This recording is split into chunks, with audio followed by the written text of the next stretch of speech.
Welcome to this webinar. This is Cookies and Remarketing. My name's Neil Wilkins. This is part of the college's professional and personal development series for 2022. And we've been exploring a whole host of different topics. And this one is really quite an important one if you work in any way, shape or guise in digital marketing. And I'll explain why as we go through this, because literally everything is about to change, and we will talk about that as we go through the presentation. As always, there will be a questions and answers if you have any burning questions at the end of the presentation. So use the chat facility or the Q&A that you'll see in the menu box, and hopefully, I say hopefully, but hopefully I will be able to answer any questions that you have at the end of the presentation.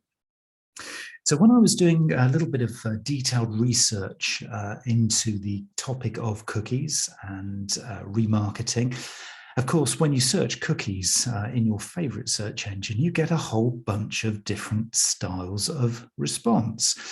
Did you know that the world's oldest cookie, completely unrelated to the topic that we're going to be talking about today, but interestingly, the world's oldest cookie is known as a pizzelle, and it's an Italian cookie that is designed many, many years ago to celebrate the Festival of the Snakes in Abruzzo, which is about halfway down the right-hand side of Italy. And that was an interesting one. I didn't realize that cookies came from there originally. The world's best-selling cookie brand is Oreos. This is some old data now, so I'm sure they've significantly increased sales between then and now. But back in 2014, they'd actually generated over $3.2 billion US from the Oreos brand. So cookies are really important in food. Did you realize as well that chocolate chip cookies are America's favorite flavor of cookie? And coming in second place, peanut butter chocolate chip. Who would have thought it, eh? So anyway, we will get on to why we're actually here in just a moment, but I thought those were quite interesting facts and things that I didn't actually know before I started researching quite deeply into the topic of cookies. And also what I didn't know is that Lou Montulli was the first and almost the inventor, if you like, of cookies.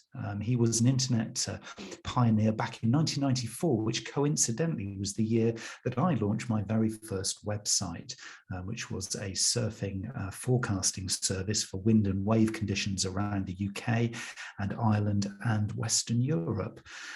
Things have come a long way since then. We now have satellite imagery and we have webcams on the beaches, but that was back in the day. So cookies have been around for that long. So it is something that I guess as marketers, we have really kind of grown up with. And for a lot of us who have been fortunate enough to have advertising budget to spend, it has been something that we've been able to maximize the opportunity from. And we've been using over this time what we would call third-party cookies. Okay, now these are just little, I guess you could call them little pieces of code that do nothing but actually just flag up your presence or the fact that you have actually visited a website. So they don't carry data with them. They can't actively be used to sort of load data onto a computer. They are just like little flags that appear on another website. And third-party cookies are actually set by a domain other than the one being visited by the user. So they're used almost, if you can imagine, going for a walk with a map, and actually at each turn or at each junction on the road or the path that you're following, you put a little flag in to say that you've been there. That is kind of what cookies are doing. Third-party cookies is almost like having somebody sort of plot this map out in front of you or follow behind you and actually be putting little flags in as to where you've been. And of course, from a mapping perspective, you could then retrace those steps from a physical perspective. But also from a digital perspective, it would have allowed you, when these things were prevalent, and they're becoming less and less so, and we'll talk about that, but they would have allowed you then to kind of capture and see, not at an individual level, not at a sort of a unique person's level, but as a general kind of flow of your progress and your pathways across the internet. So that when you visit specific types of sites or sites or web domains that have a particular style of content on them, you could then be served with advertising that would relate to your, as would be defined, particular interests. In other words, the websites that you visit give an indication using third-party cookies of the kinds of things that you're interested in. And the idea was, back in the day, that this would provide you with advertising as a particular customer, if you like, potential customer from the advertisers that was directly related to you. But as we've become more and more kind of aware of the challenges of privacy and security, these have become less and less attractive. And we're going to be looking at, as we go through this presentation, a number of different new alternatives that will allow us to gain even more relevance, if you like, in our customers' eyes, but also more detailed targeting over our marketing activity. So whilst I'm going to share with you in just a moment some pretty significant news that you may not be aware of, I'm also going to give you a way out. Okay, so this is not all doom and gloom, but things are changing.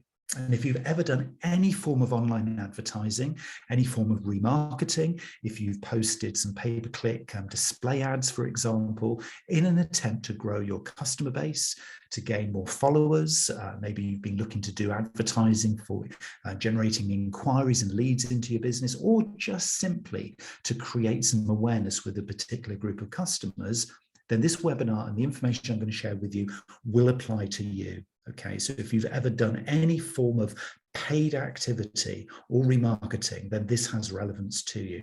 So I would suggest that you pay close attention, because the world as you know it is about to change. So retargeting, okay, or remarketing, which is a sort of a generic phrase of using third-party cookies to basically place adverts into the line of sight of people who hopefully will find your adverts interesting and engaging. This is going to change. It is going to change, because third-party cookies will be deceased, if you like, by 2023. Now, when I first decided that this was going to be a hot topic that I needed to share with you, the idea was that it was going to happen this year. Okay, so Google, who clearly is always going to be a leader and a trailblazer in this particular subject because of things like Google Chrome and obviously its prevalence in search and in advertising through the likes of AdWords and display advertising. They announced last year that they were going to make 2022 the year of the end of the third-party cookie. Okay, and because online advertisers have relied on these very, very much to kind of serve the advertising and business development for many, many years, and because of various different security concerns and privacy concerns, and to be honest, if we're reading between the lines, the challenges of actually getting these messages across to marketers at the same time as developing good alternative technologies for us marketers, this timeline has actually been pushed out. Okay, so what we're going to be talking about here is going to come into play through 2023. We originally thought it was going to be around the middle of 2022, but the timeline has slackened. Now, this isn't something then to say, well, okay, I don't need to worry about this. I'm going to log off and not worry about this right now. There is going to be a lot of work to be done between now and the removal of third-party cookies if you place any form of advertising within your marketing communications mix. There's going to be a lot of work to do between now and then, but I will explain to you some of the steps that you can take, because it's important to begin now. What you don't want to do is close the door to this form of business development now by actually not taking action. Okay, so this is very much about taking action, beginning the journey right here, right now. So What is actually happening? Well, Google is the driver here, as I've said before, and it has announced that it's going to stop the use of third-party cookies in Chrome by the end of next year. So Chrome being the number one browser, Google being the number one player in this space. So when Google and Chrome is kind of basically, this is what's happening, the rest of the industry is following fast behind it. Okay, and this actually will join a growing list of browsers that have already announced and have already put into place the demise, if you like, of third-party cookies. Now, if you use a Mac and you're constantly using Safari, you will have noticed over the last couple of years certain strange things happening, certain kind of privacy settings changing within the Safari browser. It isn't obviously anywhere near as big and significant as Chrome, but it is still nonetheless a browser that a lot of us use. It's one of my sort of preferred browsers, and you will have already noticed that things are changing. Now, we have two kind of perspectives to take here. One is that we can take the perspective of the customer. That's what we're going to do at the end of this presentation. But for now, we need to kind of try and figure out what we need to understand, what we need to keep tracking, and what we need to keep mindful of as a marketer, okay, and as an advertiser. Now, this is a really interesting thing because Google is consciously now delaying this, and this has been long promised. I mean, this was actually first raised about 3 years ago that this would be happening. And basically what Google is now saying is that they are citing the need to move at a responsible pace. So what they're saying is that us marketers, we haven't paid attention yet to give a suitable alternative. So they're kind of backing off. What they're also saying is that they don't want to jeopardize the business models of many web publishers. Now, if you've got a website and you use social media, that includes you. Okay, so you are a web publisher. At a bigger scale, you're talking about the likes of Facebook, Meta, you're talking about Amazon, you're talking about a whole host of major data holding companies, big web publishers, but they're also talking about you. And what they're looking to do here is to say, look, guys, if you take a sort of conscious awareness here of what we're telling you we're going to be stopping this. We're going to be blocking third-party cookies very, very soon. And a year is no time away. As long as you pay attention now, we're going to give you that time to think about privacy, to think about security, to think about how you're going to do this differently, because you will no longer be able to do advertising in the way that you've done it before, because it's all been based on these third-party cookies, which are going to be removed. So why is there a delay? Well, the two main reasons are that it's privacy first. Okay, what they're also looking to do is to say that, okay, they want to be creating with us collaboratively as marketing and as technology, an interest-based community. Okay, so that when we think about our customers, yes, we're thinking about what our customers bought and segmenting them and creating customer personas in all the typical ways that we would have always done it. And I'll come back to that in a little while. But what they're also saying is that a lot of the commonality across us as marketers, working across different sectors with different types of products, using different technologies and different platforms, there is one common currency that applies both in the tech environment as well as in the marketing environment. And this is the interests that our target audiences have. Because from an interest-based technology, which can track actually the interests that we would assume people are seeing and that they're displaying when they visit certain websites, that we are able then to piece together the data to give meaningful, meaningful experiences to the marketer going forward. So let me give you an example. Because I've mentioned surfing here, so if I'm looking consistently at surfing websites, I'm looking at surfing websites for product, I'm looking at surfing websites for, will the waves be good this weekend? I'm looking at surfing websites to watch other people and the pro tour, etc. Then there can be, from the technology's perspective, a good, solid, data-based, evidence-driven assumption that I quite like surfing. So what does that do then? It opens up an opportunity that if the technologies can be driven very much around the interests of our target audience, then we can actually then start to make some data-driven assumptions about what they would like and actually how applicable our products and services are based around those interests. Now, Google is saying that basically you guys, you're not ready yet because you haven't actually done this at a level deep enough to be able to optimize any of the emerging technologies. So there's a first little hook for us. Do you know, and so it's a rhetorical question for you to think about, but do you know at a deep level the interests that your target customers have? Okay, so I'll leave that question with you. We will come back to it, but it's a really important premise for how we can take this forward, because the technology will catch up, but it will be interest-based. Okay, it will be privacy-driven. It will be all about security and not passing unnecessary data across the web so that it can be hacked or that it can be misused. So privacy and security are going to be there, but from our perspective, it's going to be around interests. So there's the first question for you to reflect upon. And as I say, I will come back to that in just a while. So Google has been planning this for years and years and years, okay? And it's coming up with, in theory, some sort of ways of giving an alternative so that we can actually place targeted advertising in a similar kind of way to the way that we've always done it, okay? But it will be different, and I will explain the differences in a moment. So what it's doing is it's ditching its planned replacement, which was called FLoC, the Federated Learning of Cohorts, FLoC, F-L-O-C, and that was going to be the new technology. And it was basically looking at data combinations and data flow to enable us to be able to place relatively accurate targeted advertising. And it's basically decided that that is not going to be the new technology. Okay, so it's developing a new tool called Topics.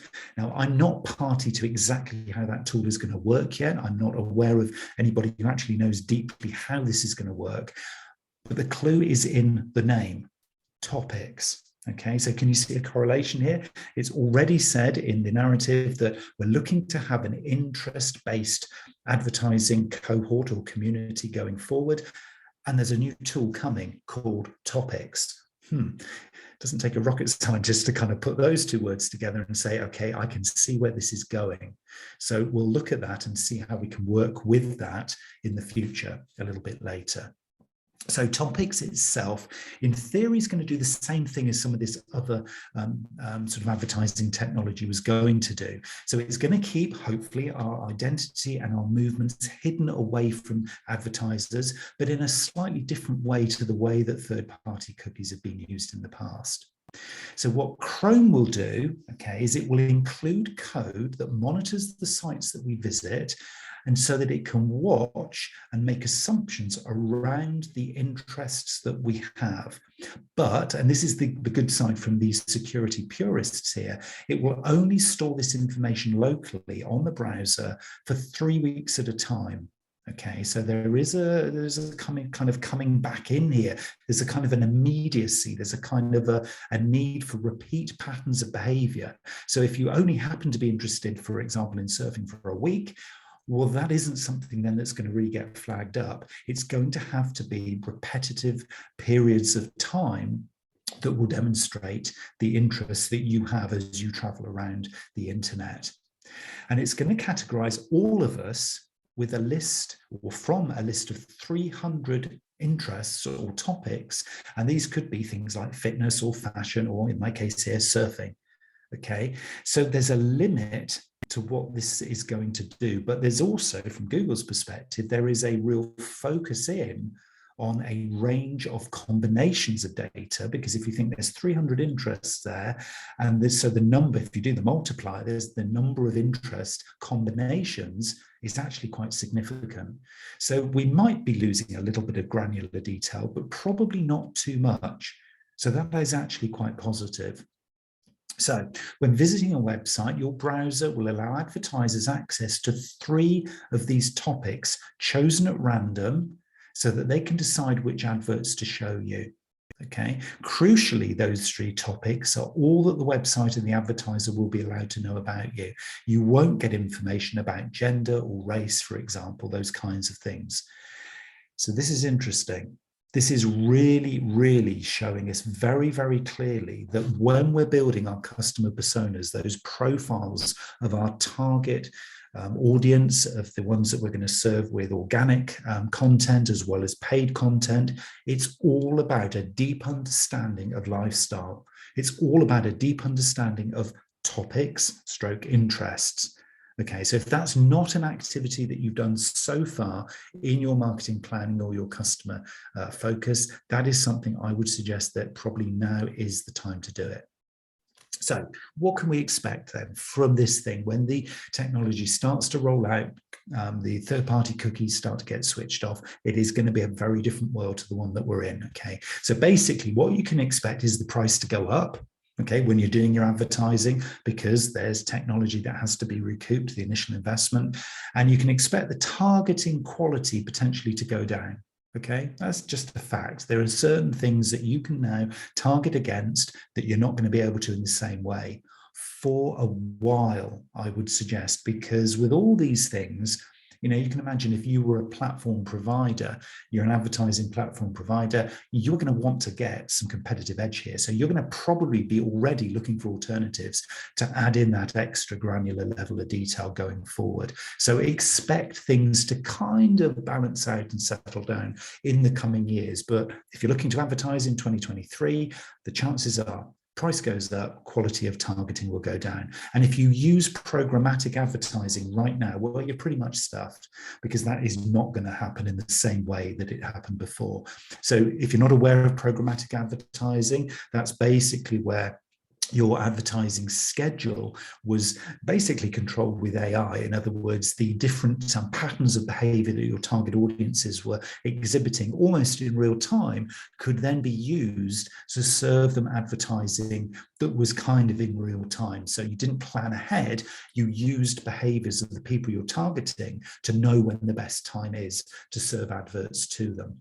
So that is all based, almost exclusively based on third-party cookies. So that will be gone in the way that we know it right now.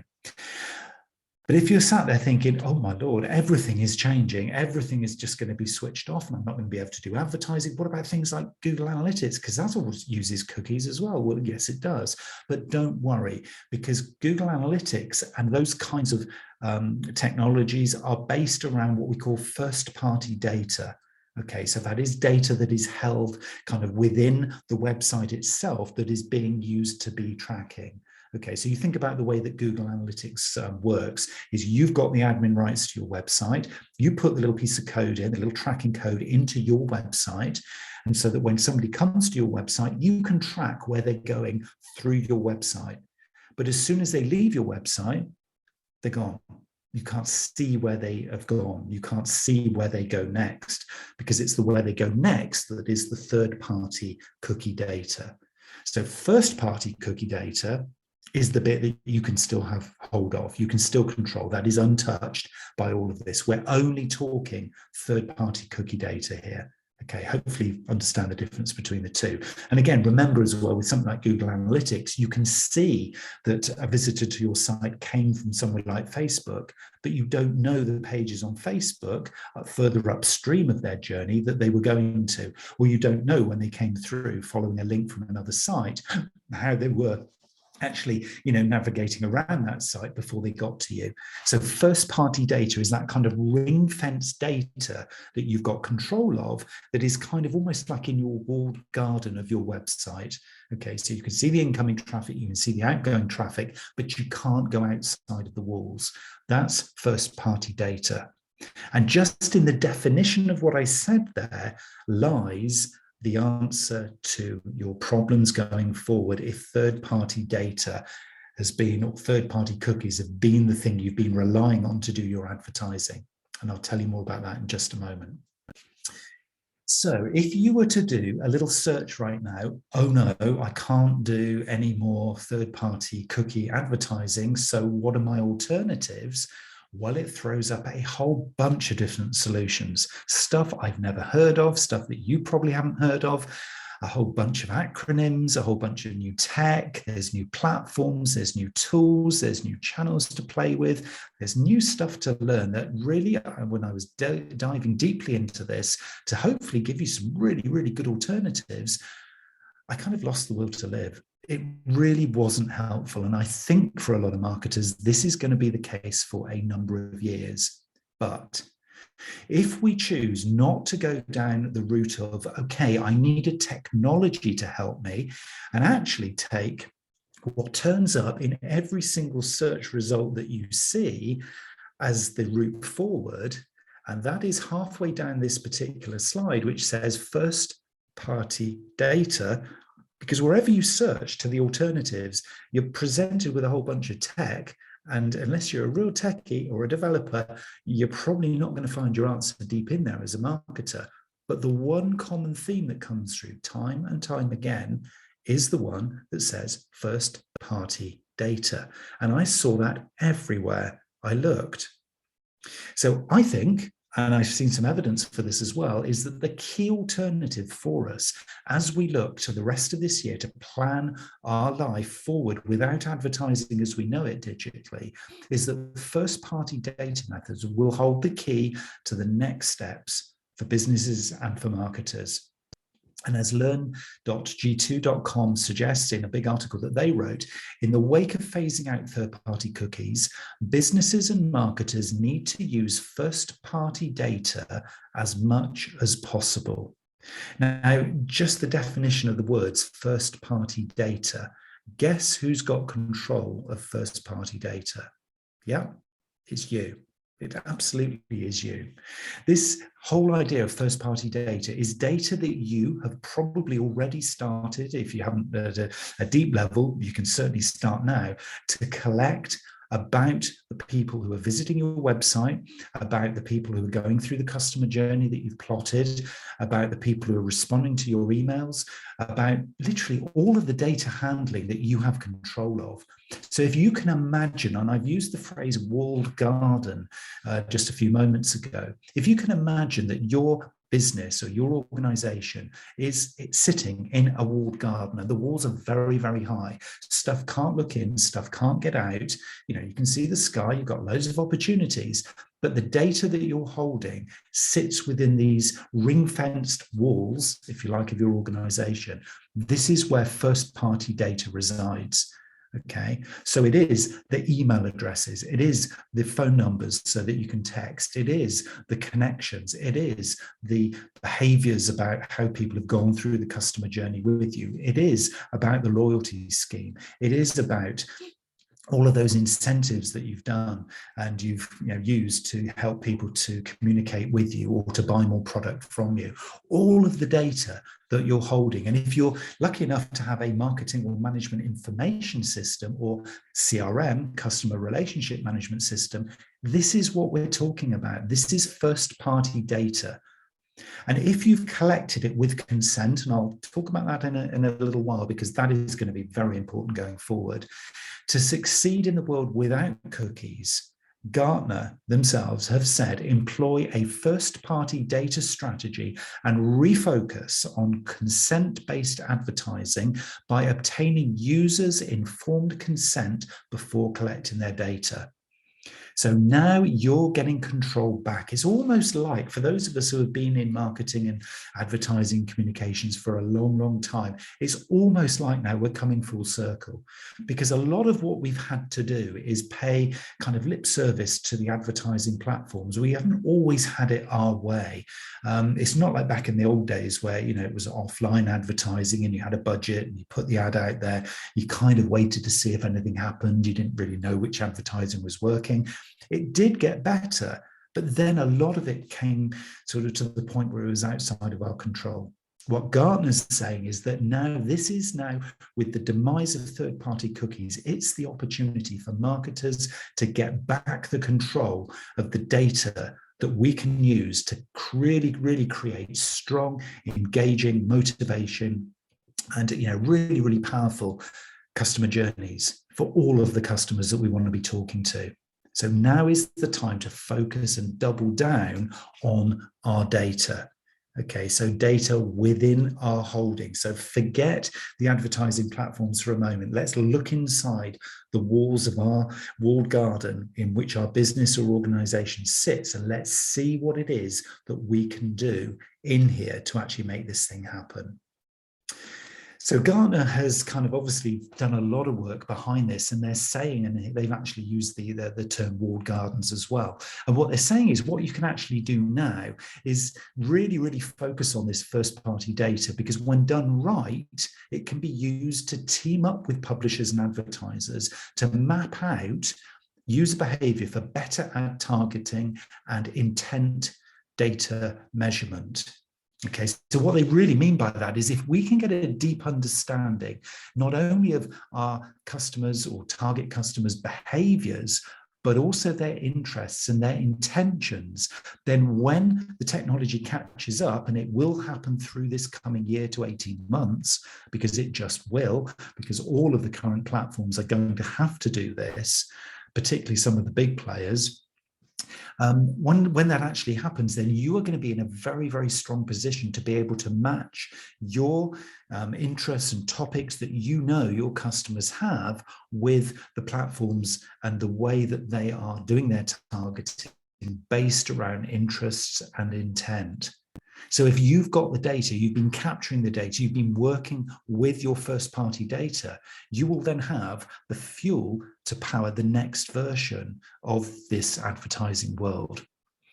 And so there's three potential outcomes really of kind of what's going to happen here. And a lot of this is based around privacy. And I'll come back in a moment just to kind of what you need to do really to make sure that you're holding the right kind of content, because all of the GDPR stuff that we've all learned as marketers, all of the kind of protecting data and being really, really diligent about how we kind of nurture that data relationship in our organizations will play a huge part in this going forward. So we are looking here at quality, not just quantity. Okay, so we're not looking to necessarily amass huge, great pots of first-party data.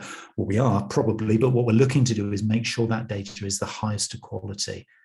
Okay, so there's three things to think about here. The fact is that some of the big consumer-facing platforms that people like, obviously Google themselves, Facebook, as I mentioned before, so Meta, and people like Amazon, they have obviously huge amounts of their own first-party data.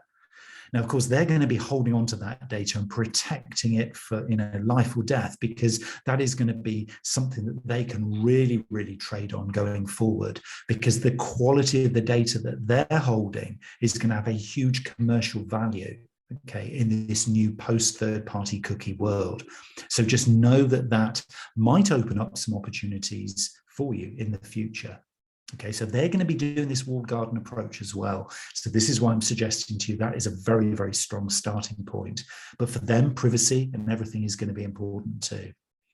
The consent economy is going to be a very interesting one, the way that Gartner describes this, because what they're going to be doing is they're going to be saying, well, okay, all you guys, all you marketers, all you big players, you're all collecting all this first-party data. But actually, what we're going to make sure is that from a legal perspective, from a government perspective, from a regulator or legislator perspective, we're going to make sure that people who have got a strong strategy around the whole idea of pre-consent. In other words, you're getting complete consent from anybody whose data you're holding as to the type of data you're holding. This is almost GDPR plus, if you like. So rather than just saying, oh, yes, it's legitimate interest, I've captured that data, put it into the system. Actually, probably what's going to go forward is like, that's actually not going to be enough. You need to probably double check that that is actually data that the person whose data it's about is actually happy for you to then reuse or repurpose or hold that data in the longer term. So a strong consent economy is going to rise up in favor probably of the most trusted publishers, of which you may well be one. Okay, so the quality with which you do this is really, really important. So you have to know compliance. You have to know in your industry, what is the regulation? What are the things that we're meant to be doing? What is best practice? And then look higher as to what is industry best practice, and keep a watching brief on this, because this will change. Okay, there will be new iterations of the regulations and the legislation. So make sure you're very, very well informed, because as that changes, you've got to make sure you're compliant, because you will be rewarded. Yes, in the future, you might be able to get away with first-party data that isn't as clean as it might be. But if you're doing this right, and then you want to team up with some of these bigger players and you want to get out there advertising again in the future, If you've got squeaky clean data, you're going to be then favored and you're going to be given preferential terms. This is very much about a partnership approach, and also about being a little bit innovative. And this is something I want to come on to talking about in a moment. The way that we're going to be able to identify the individuals that we want to be targeting is changing. At the moment, we can get a pretty close match with the current technologies, be it you're doing sort of Google sort of advertising, or you're doing something, say, maybe with Facebook or one of the other social networks. You can pretty much specify a profile of your sort of lookalike audience. Is a really great example. If you use Facebook Business Manager, you can get a pretty close sort of relevant score with the people you're targeting, with actually who you've actually got in your database. But going forward, we've got to get smarter. We've got to get smarter about how we can really sort of almost work hand in hand with the emerging technologies. So again, keeping a watching brief on what's coming, not only from a legislation perspective, but also very much from the tech side of things. And it may well be that some of the stuff like blockchain will come in and help us. It may well be that the whole idea of virtual personal assistants will be some of the new technologies. Certainly Gartner flags those two up, that will enable the technology to kind of keep pace with what we want as marketers. But we will see. That's going to be something for the future to discuss. So with all of that in mind, I want to try and give you some answers and a little bit of a steer for some things that you can sort of do now to actually begin to create a first-party data marketing plan. Okay. Now, when I started to create this, and I built this literally from scratch, I thought, well, okay, let's try and keep this simple. And then it started to get bigger and bigger and longer and longer. And as I went through this, I thought, actually, this is a long process. So what I'm going to suggest is that you actually create a 9-month timeline to figure this out. Okay, so do this at a steady pace. Don't think you've got to do this next week, even if you're an advertiser. This is not going to change overnight, but just know it is coming. So set I would suggest probably 9-month timeline. So sort of imagine kind of hitting this before Christmas. So you kind of got this thing sorted. In terms of a strategy, you may well be able to roll some of this out tactically as well. So first thing I want you to think about is revisiting and refining your data privacy and security policies. That sounds a bit glamorous and a bit big. Basically, what are you doing and saying at the moment to commit to your customers about how you're holding their data? So what data privacy and what security claims are you making? Revisit those and just make sure, based on what we know is coming now, that they are going to be applicable to the future. If you've got any questions in there, just flag those questions up and make sure you diary in to come back and look at those when you've gone deeper into this process. But that is something you are going to have to refine as you go forward into next year. Next point 3 of 21. Yes, there's a lot of stuff to do here, but I'm going to rattle through these pretty quickly. Point 3 of 21 is set high-level strategic goals for this first-party data marketing plan. In other words, begin from a strategic view. Okay, don't just think, oh no, Neil's told me I've got to go and collect all this lovely data, but whoa, where do I start? Start right at the very, very highest level. Why do you want to collect data? Okay, just stop and pause for a moment. What is data going to bring to your business?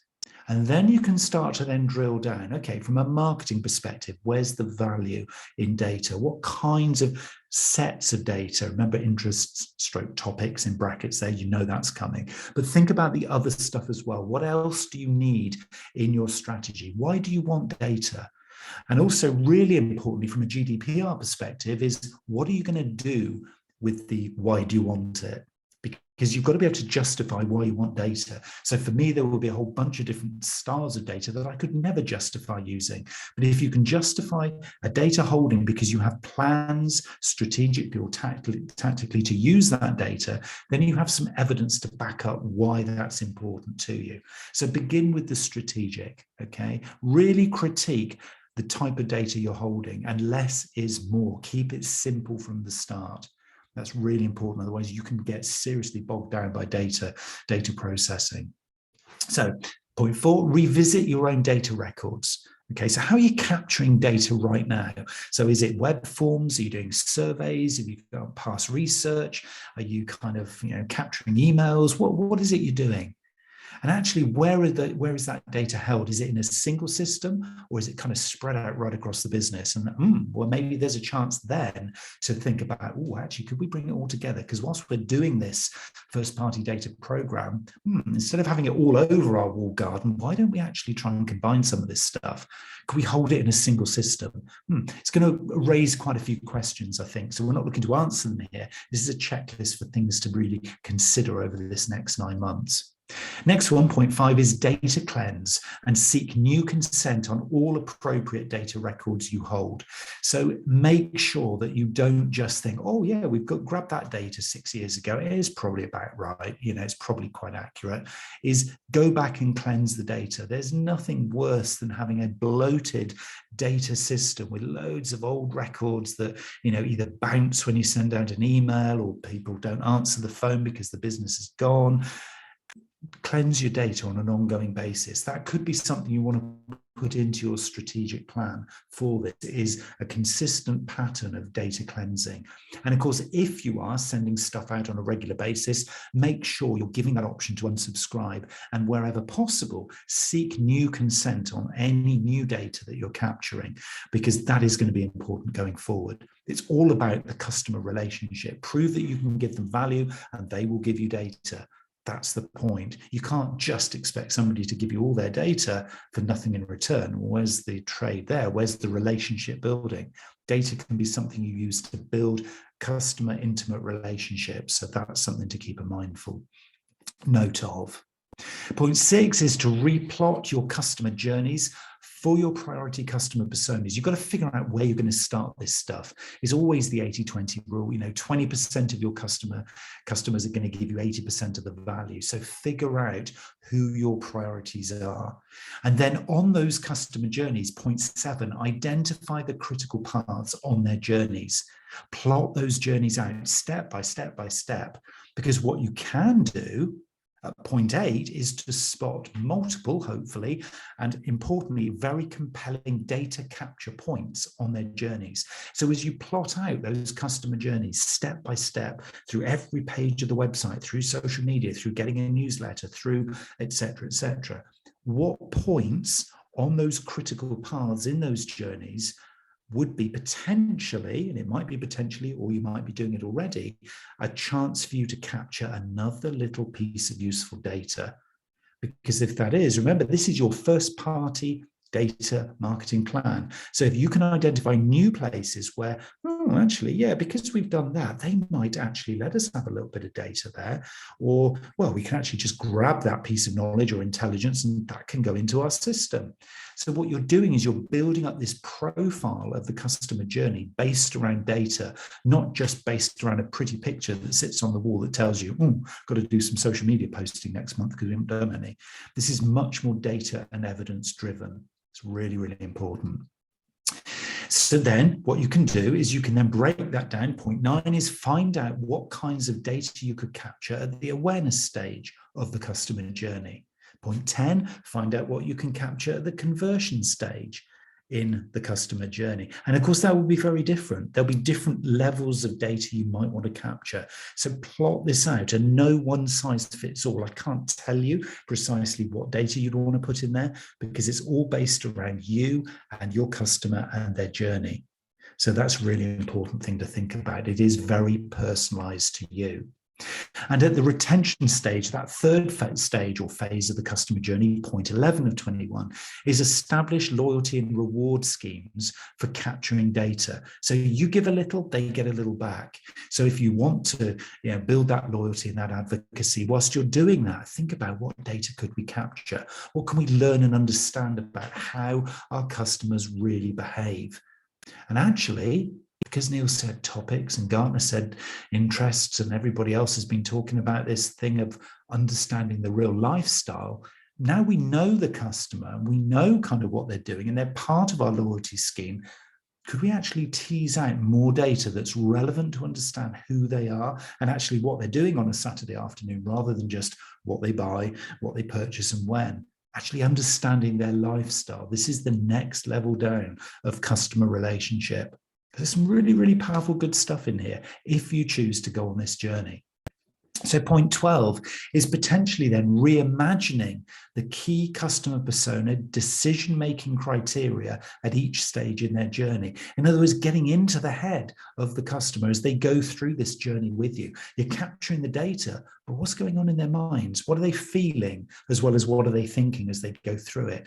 Could you reimagine some of those steps in that journey to allow them to get a deeper level of intimacy with you as a brand or as an experience, because then they might be willing to part with a little bit more data that could allow you then to serve them with higher quality communications or experience. And that, of course, then lends into point 13 of 21, which is you can then create a matrix or matrices that show you a correlation between the customer data with their decision-making criteria. In other words, if they decide, okay, I'm willing to buy this product because I'm in this mindset, because you've served me with this information or this data, then I'm willing to do this or I'm willing to do that. If you can see a correlation between what you serve and what they do based on their mindset and your deep level of understanding of them, well, what does that do? It opens up point 14, which is matching the correlations of what you see with products and services that you have to offer. So there's an actual business growth opportunity here if you can get this thing right. So you're capturing data, but you're capturing the right data to understand the customer better. So you can then serve them back at point 15, seeking opportunities to upsell, to cross-sell, and maybe even back-sell stuff that they missed earlier in the journey. So there's a huge opportunity here with this intimate understanding. Remember, we're still in first-party data world here, in our little ringed walled garden. We're not looking outside yet, because at point 16, we're going to switch off all of our third-party data campaigns, platforms, and tools for now. Okay, and what we're going to do at point 17 is we're going to create test campaigns. We're going to test those correlations at a low level before scaling up.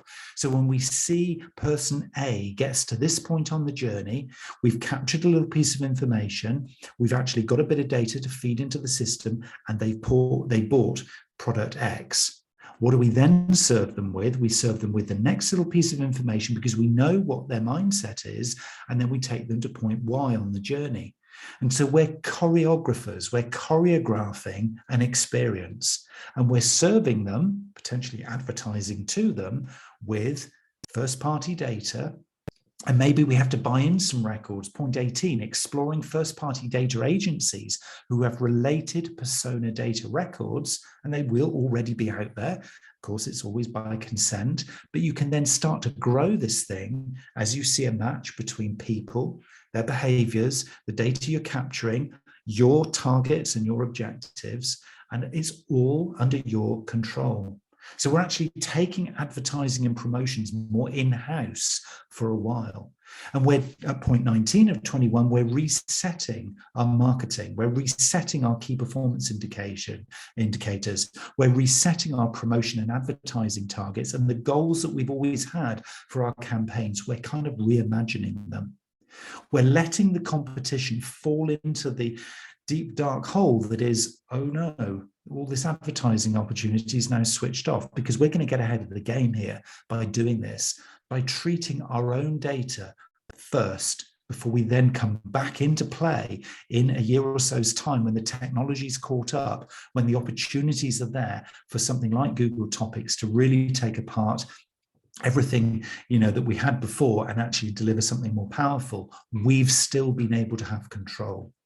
And if at point 20 of 21, we measure and analyze before creating a continuous improvement process through each of these customer journeys, where we're constantly listening, constantly watching, fine-tuning the data that we're holding, just getting better and better and better at every single step, starting small, but then scaling it up, we're getting an opportunity here to be ready when the market's ready for us to return back into the world outside of our walled garden at point 21 of 21 in our first-party data marketing plan.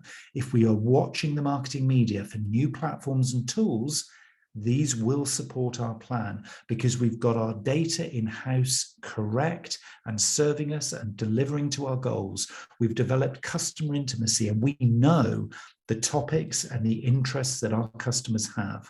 And then, because it's only just then, we'll be ready to go back out into the world with the new tools and the new platforms and then start to really, really scale this up with third-party advertising. And that's it, really. It is about kind of looking more inward again. It is about taking back the control over something that had really kind of got a little bit loose. And for most of us, if we're being really brutally honest, we haven't really done as well as we could in our customer profiling. We haven't got it down to the level of what are our customers' interests? What are the topics that resonate with them? And how do our products and services resonate and correlate with those interests? That is the panacea of this thing going forward. That's where we need to get this to. And now is the time to focus on it, because now is the time to really kind of stretch on and say, okay, the world is changing out there. We've really got to get our house in order. We've got to do it now, because then in 9 months' time, when the world looks very, very different again, we're going to be in such a strong position. We'll know our customer, we'll have that intimacy, and we'll be ready to get back out there with whatever the alternative is to the old world of cookies that really, to be fair, were quite expensive. Nobody really kind of understood them and they didn't really serve us as marketers. Now is the time to get back to the true essence of what marketing is all about. And that really is serving our customers with optimum experience so that we can actually make more business, generate more products and service sales, and develop those long-term relationships.